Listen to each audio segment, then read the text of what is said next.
नमस्कार. जय श्री कृष्ण. श्री कृष्ण चैतन्य प्रभु नित्यानंद श्री अद्वैत गदाधर श्रीवासदि गौरभक्त वृंदा. Enunciating text 30 and text 31 of chapter 4, Vidur approaches Maitreya of third canto of status quo of Srimad Bhagavatam. Text 30. Asmal lokadu parate mai jnanam madashrayam arhatyuddhava evadha samapratyatmavatam varah. Now I shall leave the vision of this mundane world, and I see that Uddhav, the foremost of my devotees, is the only one who can be directly entrusted with knowledge about me. Jnanam Madashrayam is significant in this verse.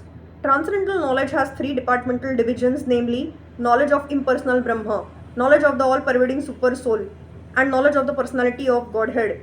Out of the three, transcendental knowledge of the personality of Godhead has special significance and is known as Bhagavad Tattva Vijnan, specific knowledge of the personality of Godhead.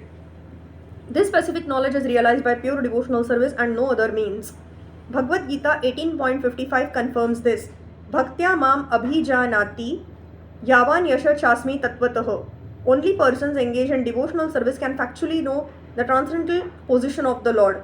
Uddhav was considered to be the best amongst all devotees of that time, and therefore he was directly instructed by the Lord's grace so that people might take advantage of Uddhav's knowledge after the disappearance of the Lord from the vision of the world. This is one of the reasons why Uddhav was advised to go to Badrika ashram, where the Lord is personally represented by the Nara Narayana deity. One who is transcendentally advanced can gain direct inspiration from the temple deity, and thus a devotee of the Lord always takes shelter of a recognized temple of the Lord in order to make tangible advancement in transcendental knowledge by the grace of the Lord. Text 31. Nodhavo anavapi manyuno यद गुणैर नार्दितः प्रभुः अतो मदवयूनं लोकं ग्राहयन्नीह तिष्ठतु. Uddhav is not inferior to me in any way because he is never affected by the modes of material nature. Therefore, he may remain in this world in order to disseminate specific knowledge of the personality of Godhead. The specific qualification for becoming the representative of the Lord is to be unaffected by the material modes of nature. The highest qualification of a person in the material world is to be a Brahman. But since a Brahman is in the mode of goodness, to be a Brahman is not sufficient for becoming a representative of the Lord. One has to transcend the mode of goodness also and be situated in unalloyed goodness, unaffected by any of the qualities of material nature.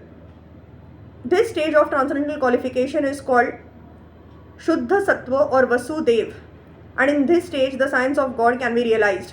As the Lord is never affected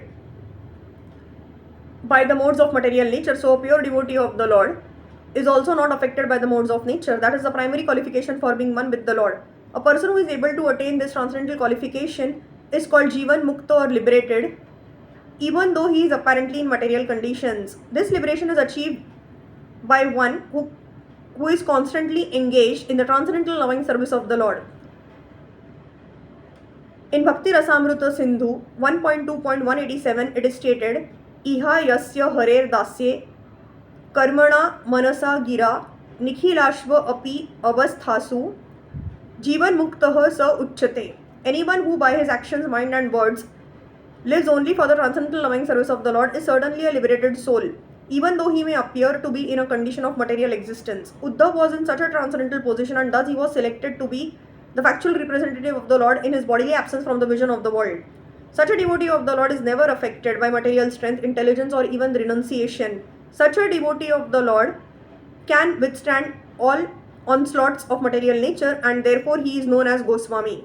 Only such Goswamis can penetrate the mysteries of the Lord's transcendental loving relationships. Hare Krishna.